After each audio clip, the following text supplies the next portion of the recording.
Tonight we're in Chicago, where there is fresh outrage over the gun violence that has been out of control for years and is only getting worse. The little boy in this picture should be at home tonight with his family because 9-year-old children like Tyshawn Lee should be able to walk to the park to play basketball and get home safely when they're done playing. In cities and towns across the country, that's not an unreasonable expectation. In fact, that is the norm. Not in the south side of Chicago, though, and this was no random shooting. Police in Chicago say Tyshawn Lee was intentionally targeted because of his father's alleged association with the local gang. I will live. This is how it ended for Tyshawn Lee, a crowded church, a small casket. This is how it ends for too many of Chicago's black children. A sickening crime, a 9-year-old victim, yet again sadness and anger on Chicago's south side. Our children have a right to walk our streets. Our children have a right to expect to be safe wherever they are in the city of Chicago. Our children deserve that. Father Michael Pfleger led the funeral service. Tyshawn was not in the wrong place. The murderer, the executioner, the assassin, he was in the wrong place at the wrong time. Tyshawn was doing what every child has a right to do, be a child. Father Pfleger has helped raise a reward for information about who killed Tyshawn Lee, but as so often happens, few people want to talk to the police. There's fear. This is a different level of something that we're involved in. These are non-combatants now being assassinated. Police say Tyshawn was lured here into this alley and shot multiple times in the face and back. While authorities still haven't made any arrests, they believe the fourth grader was intentionally targeted because his father has ties to a gang in conflict with another gang. This year alone, there have been around 400 murders in Chicago, an even more horrific rate than last year when they had the most homicides of any city in America.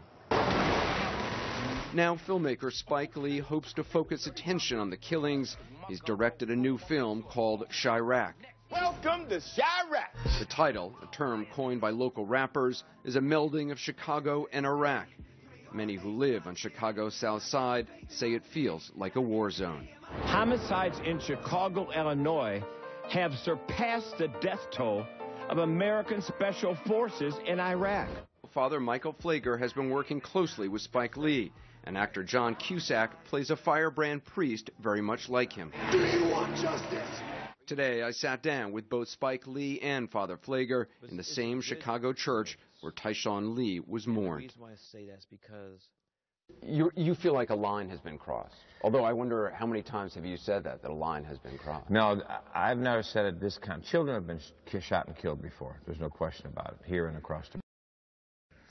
But when you would target a child to shot and kill him is a different thing. On the street there was a code. You didn't touch children, somebody's mother, somebody's grandmother. elders too, right? Right, and elders, yeah. You just didn't touch the elders. And you touched the children. And so for this to happen, you know, not only crosses the line, it takes away all the boundaries. And, you know, is this going to become a new normal? Do you see it just getting worse?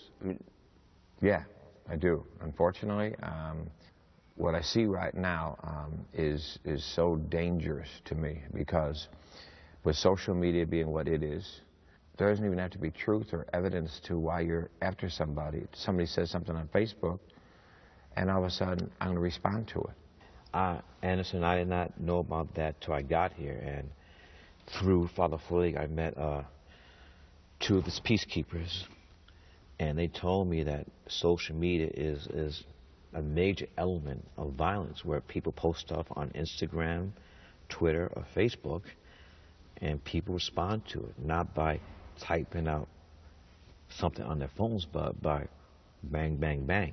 What got you, Spike, wanting to come here, wanting to do? Well, number one, I care about human beings. And what's happening in Chicago is happening in Brooklyn, where I'm from, Boogie Down Bronx, Philadelphia, Baltimore, Maryland, as you know, New Orleans, Houston, South Central. But my wife, Tanya, really made it crystal clear. Chicago is the canary in the coal mine. New York City has 3 times the population of Chicago, yet Chicago has more homicides than New York. This is the spot. This is the ground zero. And I've always been a believer, and I'll go to my grave believing this, Anderson, that art can affect change, good and bad. What do you think it is about here that makes it so bad? All I can say is there's a growing hopelessness that I've seen over the last number of years that is a level that I've never seen before, and a sense that nothing's changing. How do you keep handling when the national landmarks in your neighborhood are not new businesses or Frank Lloyd Wright buildings, but teddy bears and yellow police tape and balloons? Memorials, makeshift memorials. And when part of high school graduations are remembering students that would have been in that class that got killed, when did that become a norm that that's part of our graduation ceremony of a chair draped? These are children. And we've got to become angry as a country and decide we're going to go the courage to answer the root causes of this cancer and not just the wound on the skin. Well, tomorrow night on 360, we'll talk more with Father Pfleger and Spike Lee about the root causes and what's happening here. We'll also talk about the controversy the film has sparked at City Hall in Chicago. Chicago's mayor not happy about the title about it. We'll talk to Spike about that.